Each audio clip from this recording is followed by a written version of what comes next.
नमस्कार दोस्तों, आज हम आपको दुबड़ी साते की कहानी सुनाते हैं। इसे ध्यान से सुनिएगा। भाद्रपद मास की शुक्ल पक्ष की सप्तमी दुबड़ी साते के नाम से मनाई जाती है। विधान इस प्रकार से है। एक पट्टे पर दुबड़ी, कुछ बच्चों की मूर्ति, सर्पों की मूर्ति, एक मटका और एक औरत मिट्टी से बना ले। उनको जल, दूध, चावल, रोली, आटा, घी, चीनी मिलाकर लोई बनाकर उनसे पूजे और दक्षिणा चढ़ावे। भीगा हुआ बाजरा भी चढ़ावे। मोट बाजरे का बायना निकालकर सास को पांव छू कर देवे। फिर कहानी सुनकर ठंडा भोजन खाना चाहिए।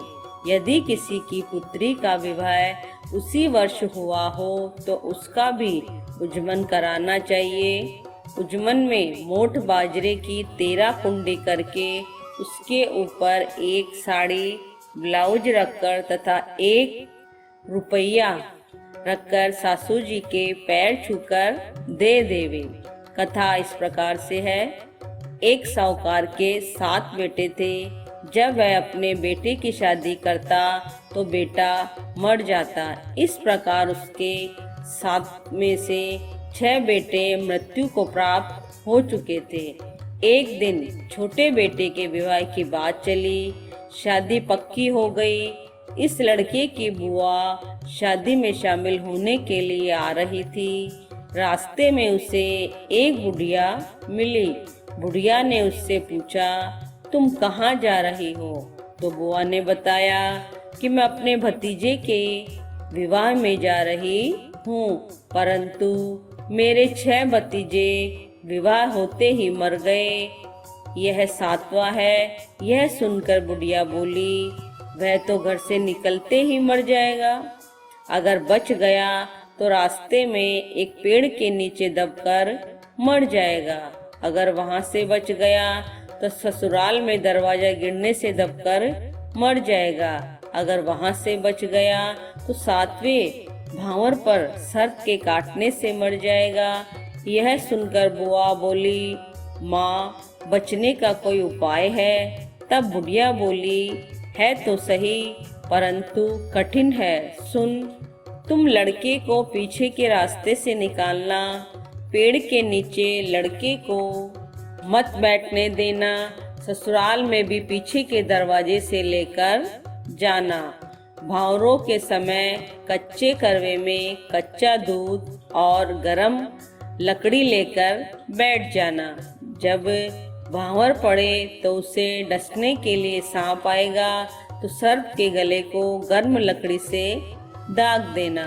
बाद में सांपिन आएगी और सांप को मांगेगी, तब तुम अपने 6 भतीजों को मांग लेना, वह उन्हें जीवित कर देगी।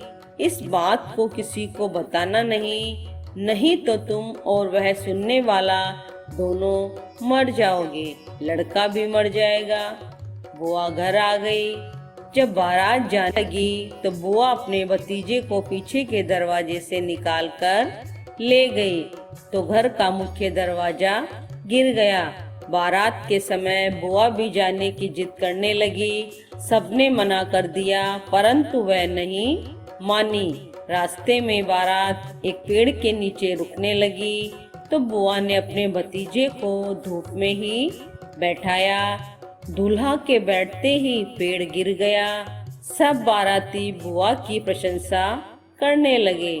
बारात वहां से लड़की के यहाँ पहुंची तो वहां भी बारात पीछे के दरवाजे से ले जाने के लिए बुआ ने कहा। बुआ की बात मान ली गई।